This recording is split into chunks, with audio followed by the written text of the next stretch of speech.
அனைவருக்கும் வணக்கம். நாகபுரத்து உறவுகள் அனைவருக்கும் வணக்கம். ஓம் சக்தி நாகசக்தி ஜெய் வராயி ஜெய் ஜெய் வராயி. சித்திரை 1 உலகமெல்லாம் தமிழர் திருநாள் கொண்டாடும் நாளில் அம்மாவோட அவதார திருநாள் 14/4/2025 ஏப்ரல் 14/4/2025 43வது ஜெயந்தி விழா திருநாள் நம்ம நாகபுரத்தில் அம்மாவுக்கு பிறந்தநாள் விழாவாக சிறப்பாக நடைபெற இருக்கு. ஏன்னா அந்த நாளே ஒரு ரொம்ப சிறந்த நாள். சித்திரை 1 அப்படின்றதே தமிழரோட திருநாள். அந்த திருநாளில் அம்மாவை நம்மளுக்கு ஒரு அவதார திருநாளாக பிறந்திருக்காங்க. இந்த நாகபுரத்தை உருவாக்கி எத்தனையோ மக்களுக்கு அருளையும் குழந்தை பாக்கியத்தையும் திருமண தடைகளை நீக்கி திருமண பொருத்தங்களையும் அம்மா கேட்ட வரங்களை கொடுத்துக்கிட்டு இருக்காங்க. அந்த அர்ப்பணிப்பு செய்கிற தெய்வத்துக்கு அவங்களுக்கு இந்த என்ன சொல்லுவாங்க, இந்த பிறந்தநாள் விழாக்களில் யாரோட இதுலேயுமே பெருசாக உடன்பாடாக வச்சுக்கிற மாட்டாங்க. அவங்களுக்கு ரொம்ப அது இஷ்டமே இருக்காது. என்னப்பா நம்ம பிறந்ததுக்கெல்லாம் ஒரு பிறந்த நாளா அப்படின்னு அவங்க வந்ததில் தான் அந்த பிறந்தநாள் விழாக்கள்லாம் அம்மாவுக்கு அதில் உடன்பாடு இல்லை. ஆனால் அவங்களுக்கு ஒரு மனநிலை இருந்தாலும் நம்மளுக்கு தொண்டு செய்கிற உள்ளங்களுக்கு, அம்மாகிட்ட வரம் பெற்ற உள்ளங்களுக்கு எத்தனையோ பேருக்கு அம்மானால் அருள் கிடைச்சி வாழ்க்கையில் மாற்றம் கிடைச்சவங்கெல்லாம் எண்ணில் அடங்காத பேர் இருக்காங்க. எல்லா இடங்கள்லையும் நம்மளுக்கு சுற்றி இருக்கவங்களையும், வெளியூரில் இருக்கவங்களையும், வெளிநாட்டில் இருக்கவங்களையும் எத்தனையோ பேர் இருக்காங்க. அத்தனை பேர் உணர்வுகளும் வாழ்த்துக்களும் அம்மாவுக்கு எப்பயும் கிடைக்கணும். இன்னும் அம்மாவோட அருள் எக்கச்சக்கமான மக்களுக்கு கிடைச்சு அவங்க வாழ்க்கையில் மாற்றங்கள் கிடைக்கணும். அப்படி இருக்கிற போத கண்டிப்பாக அம்மாவுக்கு நம்ம உண்மையான தொண்டு உள்ளங்கள், அம்மாவுக்கு உண்மையாக இருக்கிற பிள்ளைகள் அவங்கள நம்ம வாழ்த்தும் போதும் அவங்கள நம்ம நாங்கள் கூட பலமாக இருக்கோம்மா, நீங்கள் மனித ஜென்மங்கள் ரூபத்தில் எந்த விஷயங்களுக்கும் நீங்கள் தயங்கக்கூடாது, கவலைப்படக்கூடாது அப்படின்னு அவங்களுக்கு ஊக்கம் கொடுக்குற போத அவங்களுக்கு கண்டிப்பாக ஒரு துளி அளவுதாவது ஒரு மகிழ்ச்சி இருக்கும். இல்லைன்னா எந்த நேரமும் நம்மக்கிட்ட கேட்டு வராங்க, நம்மக்கிட்ட துன்பமான விஷயங்களை மட்டுமே கொண்டு வராங்கன்னு மனித ரூபத்தில் அவங்க எந்த இடத்துலையும் ஒரு சங்கடப்பட்டு உடல் உபாதைகளுக்கு சங்கடப்பட்டுறக்கூடாது. ஏன்னா மனித பிறவி எடுத்தாலே உடல் உபாதைகள் பிரச்சனைகள் எல்லாருக்கும் உண்டு. ஆனால் நம்மளுக்காக அவங்க இன்னும் மேலும் மனிதர்கள் அன்றாட வாழ்க்கை முறை வாழ்கிறவங்க என்ன செய்வாங்க, தனக்கு குடும்பத்துக்கு தேவையான விஷயங்களை சேகரிக்க ஓட அதை பற்றி கவலைப்படவுமா இருப்பாங்க. ஆனால் அம்மா பல குடும்பங்களை எண்ணங்களை சுமக்கிறவங்க. ஒவ்வொரு குடும்பத்திலையும் ஒரு வேண்டுதல் வச்சுட்டு போகும்போது அந்த வேண்டுதல் எப்படி நடக்கணும், அதுக்கு என்ன பண்ணணும், என்ன பூஜை பண்ணணும், என்ன யாக வளர்க்கணும், அவங்கள பற்றியவும் பல தெய்வங்களை உள்வாங்கி அதோட எண்ணங்களாகவேவும் இருக்கிறவங்க. அது ஒரு வகையான ஒரு கஷ்டம் அப்படிதான் சொல்லணும். எந்த நேரமும் இறைநிலை சுமந்துக்கிட்டு இருக்கிறது சாதாரண விஷயம் இல்லை.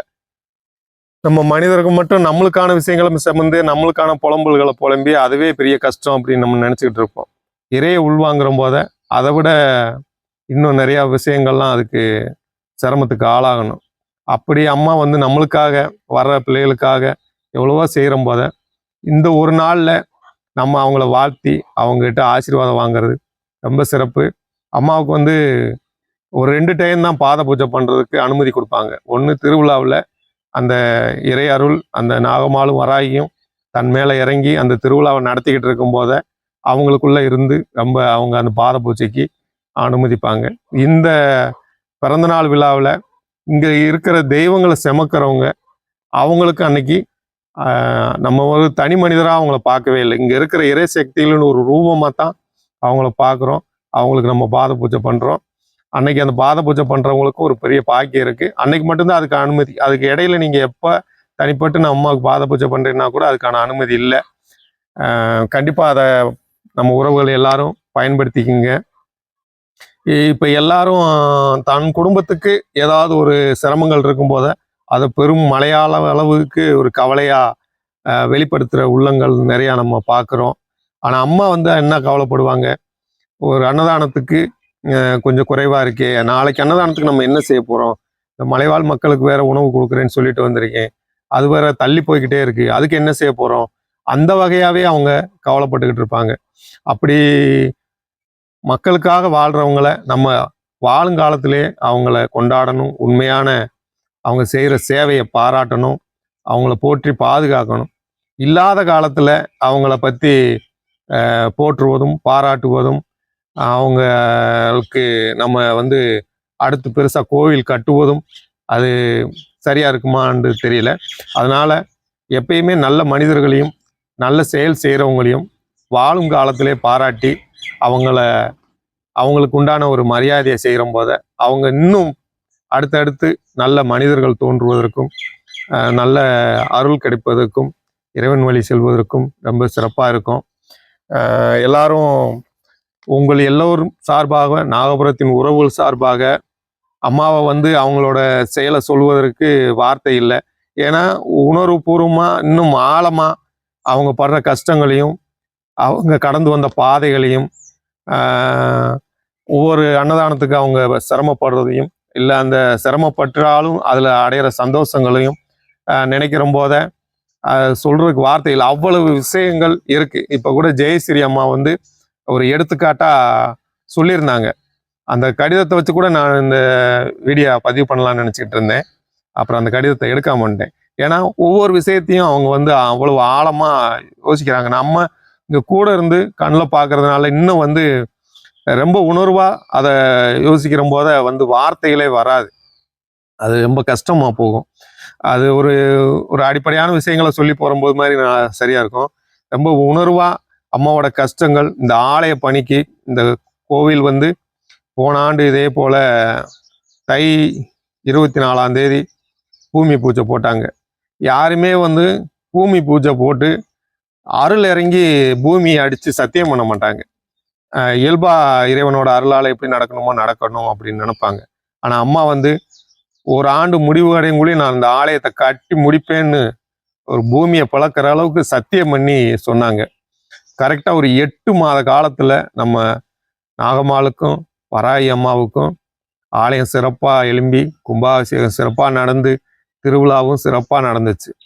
அது அம்மாவோட பேரருள், அவங்க சொல்கிற வாக்கு பேரருளான வாக்கு. அது அவங்களோட செயல்பாட்டுக்கு எடுத்துக்காட்டு லட்சக்கணக்கான விஷயங்கள் இங்கே பதிவு இருக்கு. அந்த மாதிரியான நிகழ்வுகள் நடந்திருக்கு. ஆனால் இந்த ஒன்றே அவங்களுக்கான போது இவ்வளவு பெரிய கோட்டையை இந்த நாகபுரம் வர்ற மக்களுக்கு அருளை அள்ளி கொடுக்கறதுக்கு அம்மா வந்து அவ்வளவு அருள் இங்கே மக்களுக்கு கொடுத்துக்கிட்டு இருக்காங்க. அதனால அம்மா வந்து நம்ம எல்லாரும் அம்மாட்ட அருளை பெறுவோம்.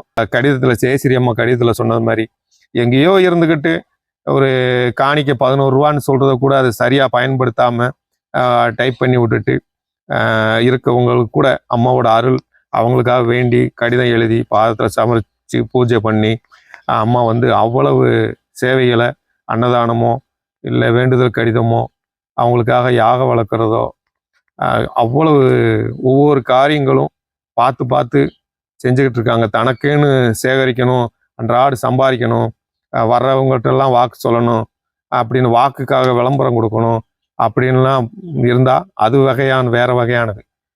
அம்மாவுக்கு வாக்கு முக்கியம் இல்லை, அம்மாவோட அருளை பெற்று அருள் மூலியமாக பலன் பெறுறவங்களோட அருள் தான் ரொம்ப சிறப்புன்ட்டு இருப்பாங்க. அதை தவிர அன்றாடு மற்றவங்களாம் பார்த்துருப்பீங்க, அது ஒரு தொழிலாக வச்சு அன்றாடு வாக்கு சொல்கிறவங்க இருப்பாங்க, வார வாக்கு சொல்கிறவங்க இருப்பாங்க, டெய்லி ஜாதகம் பார்க்குறவங்க இருப்பாங்க. இந்த மாதிரி அது வந்து ஒரு பணத்துக்கான ஒரு பிழைப்பின் நிலையாக போயிடும். அம்மா வந்து அந்த வகை இல்லை, எல்லாம் இறைவன் பார்த்துக்குருவாங்க. இங்கே சக்தி இருக்குது, உண்மையான சக்தி இருக்குது, சுயம்புவாக அம்மா இருக்காங்க. அவங்க யார் வரம் கேட்டு வராங்களோ அவங்களுக்கு அள்ளி கொடுக்க தயாராக இருக்காங்க அப்படின்னு அது அம்மா வந்து ஒரு வழிகாட்டியாக நான் இருப்பேன்னு இருக்காங்க. அவங்கள நம்ம போற்றி பாதுகாப்போம். ஜெயஸ்ரீ அம்மாவுக்கும் எங்களுக்கு முன்பாகவே இந்த பிறந்தநாள் பரிசை அம்மா அனுப்பிட்டாங்க. அவங்க எங்களை விட பல மடங்கு எங்கேயோ இருந்தாலும் உணர்வுகள் கனவுகள் அப்படின்றத போல பூசலாறு மாதிரி உள்ளத்தாலே கோயில் கட்டி அவங்க நினச்சிருக்காங்க. அவங்களுக்கும் இந்த நேரம் பெரிய நன்றி சொல்லிக்கிறேன். இனி உறவுகள், நம்ம நாகபுரத்து உறவுகள் எல்லாம் சேர்ந்து அம்மாவுக்கு எங்கனால் முடிஞ்ச ஒரு சிறு அந்த விழா அப்படின்றதா அந்த பிறந்த நாளோட நாங்களும் அது ஒரு பூசலார் மாதிரி ஒரு சின்ன கனவு கண்டிக்கிட்டு இருக்கோம். அம்மாவுக்கு சிறப்பாக பிறந்த நாள் என்ற ஒரு விழாவை கொண்டாடணும் அப்படின்னு அம்மாவை நாங்கள் இருக்கிற காலம் வரைக்கும் கொண்டாடுவோம். அவங்கள போற்றி பாதுகாக்கணும்னு நினைப்போம். அவங்களோட அருள் இன்னும் கோடான கோடி மக்களுக்கு போய் கிடைக்கணும். எல்லாரும் வாங்க, திருநாளையில் கலந்துக்குங்க, அம்மாவோட அருளை பெறுங்க. உங்கள் எல்லார் சார்பாக கேட்டுக்கிறேன். நன்றி, வணக்கம். ஓம் சக்தி நாகசக்தி, ஜெய் வராயி, ஜெய் ஜெய் வராயி.